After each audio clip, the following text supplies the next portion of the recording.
Hey everybody, welcome back to Guns and Gadgets, your source for Second Amendment news. I wanted to give an update to Florida.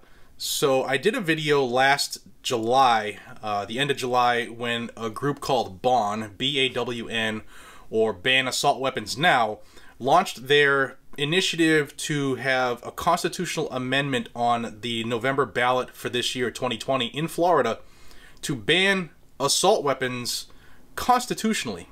How can you constitutionally ban a constitutionally guaranteed item?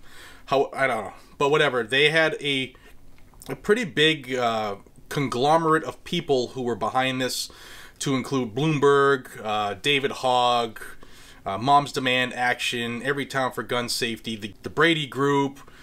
All kinds of people were all the all-stars of gun control were behind this movement. Now, I'll link those two videos up in the cards because they'll give you more information on the previous part that I'm going to say now. This is just going to be an update of what happened with their desire to get this on the November ballot and where they go from here.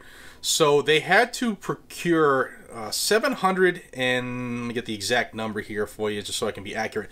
They had to get 766,200 verified individual signatures in order to get this petition on the ballot for 2020. Well, I'm happy to report that they failed miserably. They got about 19% of the amount required, which comes out to about 145,000 verified signatures. Now, while that's good news, that means there's 145,000 people, 145,000 plus people in Florida that have no friggin' idea of what the Constitution is and are willing to sell out somebody else's constitutional rights because they don't want to use that tool. Now, the date that they had to get this done by was February 1st, and I wanted to wait a day or two, and ended up being a couple days here because obviously there's other stuff going on that I'm reporting on, but also to see where they're gonna go next, because once it came out on the 2nd or 3rd that they didn't have the amount of signatures required, now they're shifting their focus to 2022. So they're gonna have 2 full more years to I guess, to miseducate the public and see if they can trick another couple 100,000 people in Florida to say, you know what, let's sell out somebody else's rights for the good of the agenda. Another thing I wanted to point out, and I'll link an article down below in the description from AmmoLand, and in this article they talk about how they're actually trying to find out who the person is behind this BAWN group, this Ban Assault Weapons Now, and you can't find anything out about it. If you do a check in Florida's system about, you know, the association or the group that is BAWN, you get 2 people's names that are kind of running it, but who's behind it? Who is the driving force? As soon as I say that, you know we're on the same plane of who we think it is. You know, it's 2 people who have a ton of money that just want to see guns taken away. But they actually tried to figure out who was behind this, and they had some difficulty.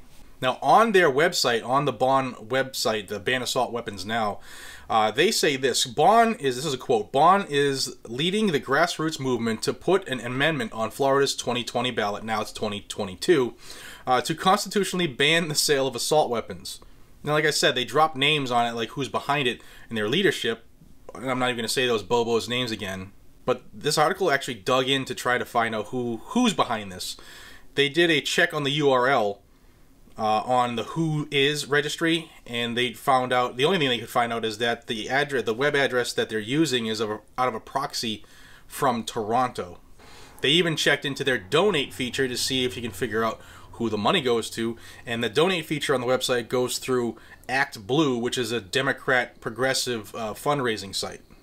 So even though they figured out that the money goes to a Democrat progressive crowding, you know, funding source, still no names there. Then they even looked on the website, and on the website it has an address of 6619 South Dixie Highway number 148 in Miami, 33143.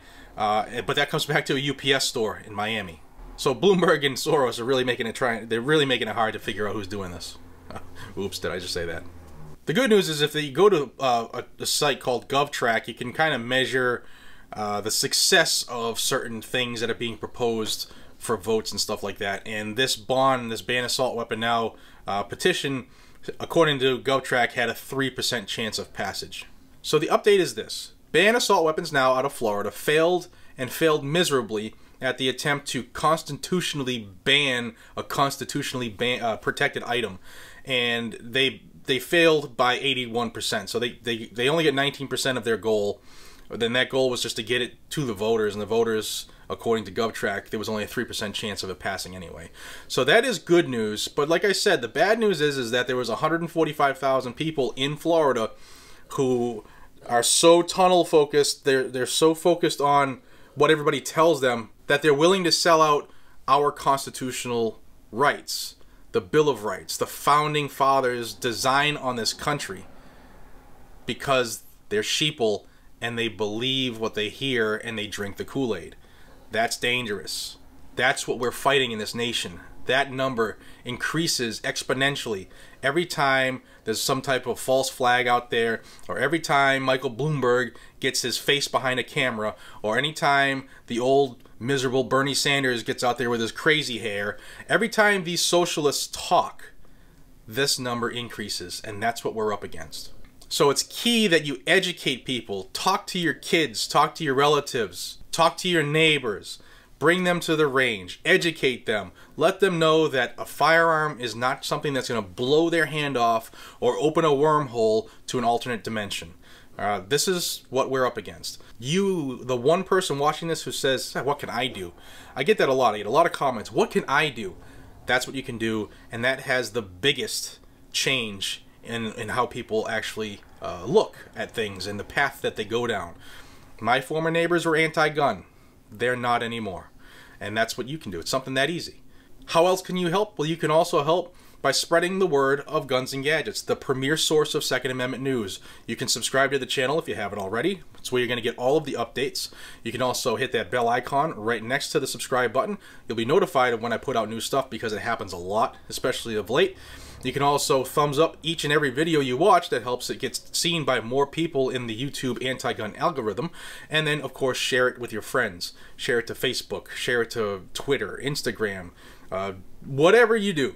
Share it to wherever you watch stuff so that people can know what's going on. Until we see each other again, I am Jared, your humble host of Guns and Gadgets. Be safe, stay vigilant, and carry a weapon. Take care, everybody.